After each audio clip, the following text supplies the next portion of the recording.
Ria Atayde isiniwalat ang dahilan ng hiwalayan nila ni Zanjo Marudo.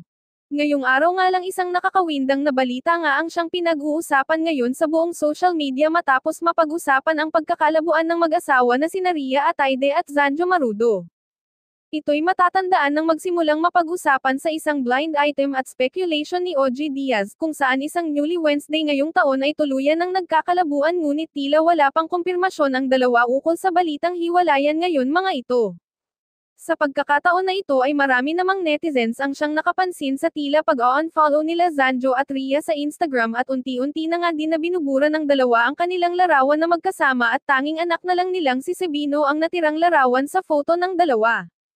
Ayon sa panayam ni OG, ako napansin ko lang din at may nakarating sa akin na balita, hiwalay na daw ba sina Ria at Zanjo? Ang sagot ko hindi ko alam kasi ang alam ko dyan, sila pa rin. Ang alam ko Dagdag pa nito, si Zanjo Marudo ay hindi pa rin ako sinasagot pero nasin naman niya yung message ko para rin malaman natin kung ano ba talaga ang totoo, sa relasyon nila ni Ria.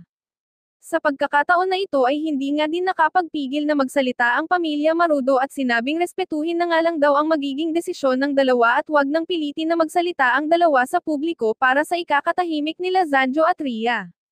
Samantala tila madami namang netizens ang siyang nakaabang sa pagbibigay ng official statement nila Zanjo at Ria dahil tanging dalawa nga kang daw ang siyang makakapagpatunay at makakapagsabi kung anong estado na nga ng relasyon nila ngayon.